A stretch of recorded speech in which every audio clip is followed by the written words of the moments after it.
Karibu katika episode ya 9 likapi yetu. Kama bado hujatazama sehemu ya 8, basi kisha unagusa hicho kipop up kinatokeza juu kabisa upande wa kulia maskini mwako ili tuweze kwenda pamoja. Mwamba Gaun akiwa katika hospitali aliweza kuota ndoto kana kwamba alikuwa anachomwa na moto, lakini kwa bahati mbaya au nzuri ni kwamba moto ule ulikuwa muunguzi, ila dakika chache mbele ukaanza kumuunguza sana. Na Mwamba akashtukia kutoka katika ndoto na alikuwa akihisi maumivu makali sana. Mwisho wa siku hapa katika eneo la kituo cha polisi ambako bidada alikuwa ameitwa, utafiti unaonyesha kwamba bidada hakuweza kufanya kitu chochote katika kumzuru yule mama, moja kwa moja akawa anaachiliwa. Huko hospitali Mwamba baada ya kushtuka katika ndoto akamwomba Mwamba amletee maji, lakini akamwambia kuwa maji peke yake hayatoshi bali maji yaliyo katika barafu kabisa, yani ya baridi sana. Na Mwamba baada ya kukabidhiwa biskuti alipojaribu tu kunyanyuka akagundua kwamba alikuwa anajisikia maumivu ya mgongo. Wakati huo bidada ndio hii alikuwa anaingia katika eneo hilo hospitali. Jamaa kumuona tu alijikuta amechangamka mpaka kama ameamka kutokea kitandani. Bidada ikabidi kumrudisha Mwamba kitandani, lakini jamaa akasema niko sawa bana, nimefurahi sana kukuona mke wangu. Akamwambia hapana, rudi pale kitandani, wewe bado hujapona vizuri. Jamaa akaomba sana aweze kurudi nyumbani, lakini bidada akamwambia kwamba wewe bado ni mgonjwa, unahitaji matibabu zaidi kutokea kwa madaktari. Lakini Mwamba akamkumbusha bidada kuwa matibabu yangu hayategemei daktari yeyote, na wewe ndiye daktari wangu, nahitaji kuwa na wewe jirani tu ndio naweza nikapona. Kwa haijalishi niko wapi, hata nikiwa hospitalini au nikiwa nyumbani, bado wewe ndio tiba yangu. Mwamba jechu basi katika kutazama mambo yanavyozidi kwenda, hapa ndo akaanza kugundua kwamba kuna uwezekano mkubwa sana mahusiano baina ya hawa watu wawili yanatengenezwa na ile tattoo ambayo iko katika mkono wa bidada, bila shaka yoyote. Hasa yule bwana mdogo kabisa katika familia anayefahamika kama Nodojung leo alikuwa amepokea message kutokea kwa mtu. Huyu mtu alikuwa anasema kwamba Guan ameweza kuiona sura yangu, bila shaka atakuja kunilipia kisasi. Udogo kumbe bana ndiye anemtumaga yule muuaji. Huko upande wa pili Mwamba amebembeleza bidada mpaka akawa amerudishwa nyumbani. Sasa wakiwa amelala kitandani amemshikilia bidada. Baadaye wanakuja kugundua kwamba hii haichaji kabisa. Mwisho wa siku bidada akasema kwamba ili uweze kuchajiwa haraka ni muhimu nikaa nimekusogelea jirani au nikakukumbatia eti. Guan akatai fursa hii, yeye ni nani? Mwamba akawa amekubali na mwisho wa siku akakumbatiana na bidada. Wakati huo bidada alikuwa akisikia mapigo ya moyo ya Mwamba namna anavyokwenda mbio. Akasema labda kwa sababu na kuchaji mwili wako ndio maana mapigo yako ya moyo yameweza kuongezeka. Usingizi ukawa unakuja unawachukua wawili hawa. Mwisho wa siku bidada anashtukia, anakuja anamwangalia Mwamba, we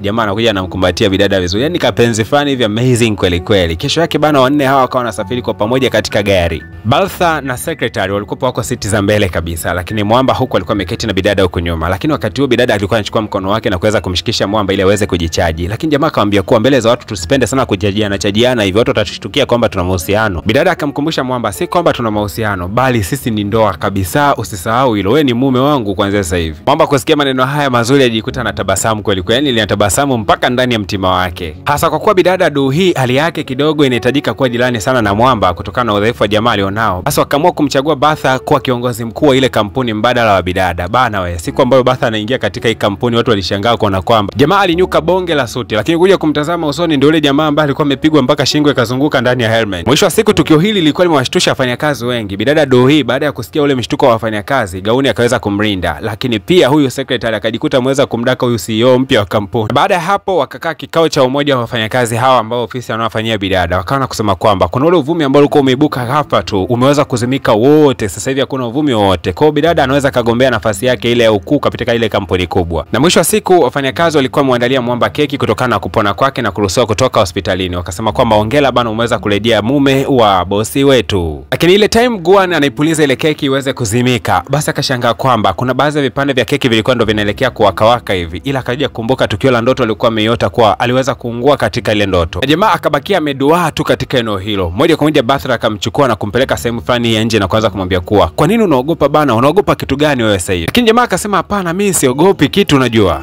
hivi, unajua kwamba vitendo vya wewe kuanza kuogopa vitakusababisha wewe under suspicious, yani kuhisiwa hivi. Lakini Mwamba ikabidi amfungukie tu Baltha kwamba niliweza kuota ndoto nikiwa naungua sana, ndio kitu ambacho kinanitesa katika akili yangu. Na katika hali hiyo ya ndoto niliweza kuhisi maumivu ya kibinadamu kabisa, yani nahisi kana kwamba anakuwa binadamu mazima yani. Na siku ya leo bidada Jinghayan alitimba hapa katika maeneo ya ofisi na moja kwa moja akaanza kumlaumu huyu bidada ambaye anafahamika kama Dohi na kumwambia kwamba kama katika maisha yako usitumie fursa ya kwamba kesa una alama katika mkono wako basi uweze kumuendesha sana mpenzi wangu. Kutoka siku ambayo mpenzi wangu ameweza kukujua wewe, ndio maisha yake aliweza kuharibika mazima, na mpaka dakika hii unamuingiza katika hatari kubwa sana katika maisha yake. Alafu kwa nini unamtumia binadamu wenzio kama mbwa? Yani anapoteza maisha yake mbele ya macho yako, yeye unafurahia tu, yani unaona kila kitu ni sawa. Yani jamaa anapotea tu katika maisha yake kisa wewe na unaona ni sawa tu. Haya maneno yalikuwa ni machache sana, lakini yalikuwa ni yenye nguvu zaidi, kwani alikuwa na uharibu moyo wa bidada kabisa yani. Huku nje Mwamba Baltha akasema kwamba siku ambayo kile kitabu kilikuwa kimepotea, nilikwenda kukagua katika kamera nikagundua kwamba picha za kamera zilikuwa zimefutwa zinazoonyesha tukio la wizi wa kitabu kile, lakini ndio siku ambayo wewe ulikuwa umeweza kushambuliwa.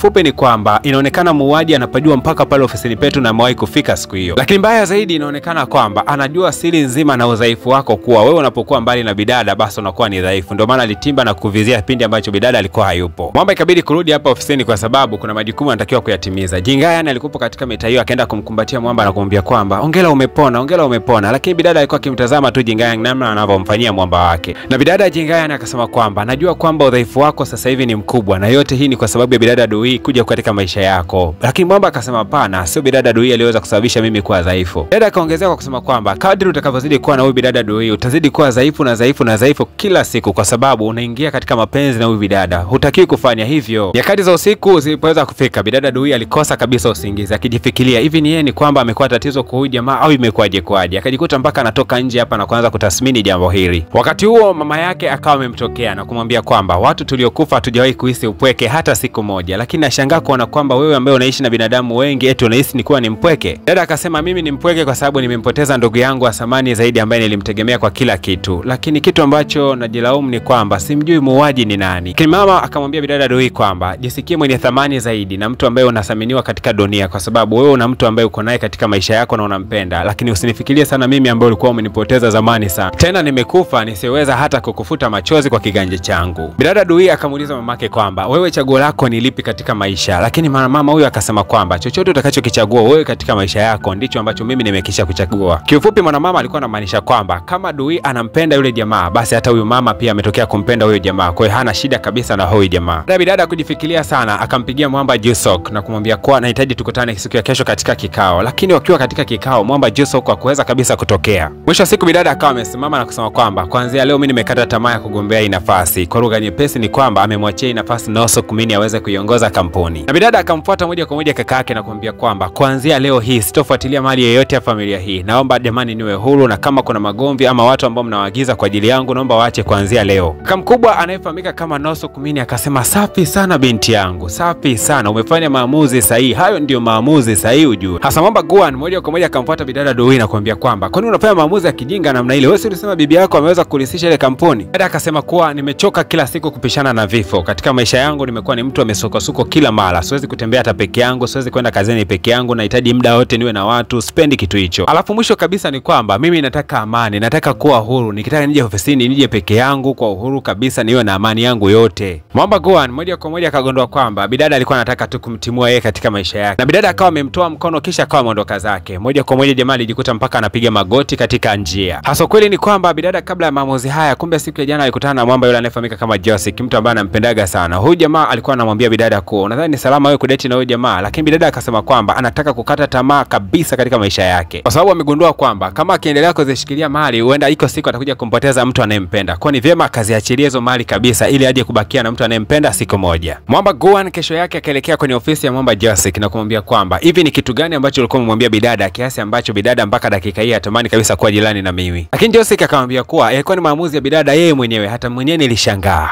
Jamaa akarudi nyumbani kuja kumtazama bidada Doshi, lakini akashangaa kuona kwamba bidada alikuwa hayupo hapa nyumbani. Akajaribu kumpigia akakuta kuwa simu ya bidada ilikuwa hapa katika meza, na akagundua kwamba bidada atakuwa katika mitaa hii. Kisha akaelekea katika maeneo fulani hivi ya bustani na kumwambia bidada, kama umeweza kukata tamaa katika kila jambo basi unatakiwa kupambana ili kuhakikisha kwamba unalinda angalau kitu kimoja tu katika maisha yako. Bidada akasema kuwa niliweza kumpoteza baba na mama yangu, lakini pia nikampoteza mtu niliyekuwa nampenda na tegemeo langu katika maisha, na wasiwasi kwamba hata wewe naweza nikakupoteza katika vita hii. Mwamba aliposikia maneno haya akagundua kwamba kumbe bidada anampenda na alikuwa na hofu na yeye. Akamfuata bidada na kuweza kumkisi, kisha akamwambia kuwa ninaamini kabisa kwamba yote unayofanya kwa ajili yangu, hata kama nitakuja kuwa binadamu kwa ajili yako niko tayari. Na ile alama katika mkono wao basi kajikuta inaweza kung'aa vizuri kabisa, na maji yalikuwa yananyesha kwa wakati huo yote akawa amestop. Hii inaashiria kwamba uwezo wa Mwamba ulirudi maradufu. Hapo angekuwa mbongo angejiongeza na kuzania kwamba kisi ndio inaongeza nguvu zaidi. Ungekula makisi dadangu mpaka ungejisahau. Kumbe sio bongo peke yake bana, mpaka Mwamba naye alikuwa na hivyo hivyo, akaanza kumpiga kisi bidada na mwisho wa siku wakaishia kunjingi kitandani. Mapema alfajiri palipoweza kukucha, bidada anajiziba usoni kwa sababu kichofanyika usiku akutegemea kabisa, lakini jamaa kanamwambia bana, hebu twende tukapate msosi. Bidada akasema kweli tukapate msosi wapi? Bidada ikabidi kumuuliza Mwamba, ina maana wewe umechoka? Mwamba akasema sio poa bana, shughuli ya jana ilikuwa si mchezo. Bidada akaanza kuona aibu maneno ambayo jamaa anayaongea. Lakini Mwamba Guan alikuwa amempeleka bidada katika mgahawa waliokutana siku ya kwanza kabisa. Kama unakumbuka movie yetu ilipokuwa inaanza, basi tulikutanaga huko katika mitaa hii. Wakiwa hapa wakaanza kusikia sauti kana kwamba wanaijua. Kumbe bana alikuwa ni yule Mwamba wa siku ile ambaye alikuwa anamtongoza bidada huko anamshikashika katika mikono na mwamba akaweza kumroga na mwisho wa siku akawa ameng'atwa na kasa katika eneo la mdomo ukawa umevimba sana. Hasa leo mwamba akaokota piskali moja hivi mtaani yuko kuimbisha kweli kweli, na hii pisi inatokea katika familia ya kitajiri kidogo. Lakini dada akamwambia jamaa, kama unanipenda twende kwa mzee Asumani angalau ukajitambulishe. Jamaa akasema masuala ya kujitambulisha tena ya nini? Kwa jamaa inaonekana kwamba ni mtu wa kupiga na kwenda zake. Hasa ile time anageuka hivi macho yake akashangaa kumwona bidada Doi, haraka sana akaona kama vile anamkimbia huyu bidada. Mwamba Guhan akasema kwamba hii tabia ya huyu jamaa itaendelea na kuendelea, lakini siku ya leo lazima tumfundishe nidhamu. Hawezi akawa anachezea watoto wa kike namna hiyo. Ila bidada akawa amemwambia Mwamba kwamba siku ya leo watoto waelekea kazini kwa sababu ni siku ya anniversary ya kampuni. Yaani kampuni inatimiza miaka fulani hivi. Kwa hiyo hawataelekea kabisa kampuni, wanafanya sherehe tu. Basi wakaelekea katika maeneo fulani hivi fuko ya bahari na huko akaanza kupiga story. Lakini Mwamba akamwambia bidada kwamba sijui watu wanahisi nini mara baada wanapokuwa katika upendo. Bidada akasema kuwa baada ya kula na kutembea huwa hamnaga kingine cha ziada. Mwamba akauliza, "Je, hata kwangu huwa ndio inavyokuwa hivyo?" Lakini bidada bila kujibu yeye akasema kwamba nimeweza kuona wale watu kule wanaendesha baiskeli wakiwa wawili, nimependa sana ile kitu. Jamaa kama amemvuta mkono na kusema kuwa twende kwa pamoja pia na sisi tukaendeshe baiskeli ile. Sasa tunaondoka na swali moja tu. Je, ni kweli Mwamba na Somin ameweza kumwacha bidada na kutokumwinda kabisa, ama ni kweli kabisa vita yao imeweza kuisha? Tukutane katika episode inayofuatia, episode ya 10 itakuwa na majibu yote. Uweze kuiona episode hiyo, angalia juu kabisa hapo inaweza kujitokeza, basi unaweza kaigusa hiyo na moja kwa moja na kupeleka kuitazama episode ya 10. Unapoingia katika episode hiyo hakikisha tu kama kweli umeweza kusubscribe ili uweze kwenda pamoja na sisi.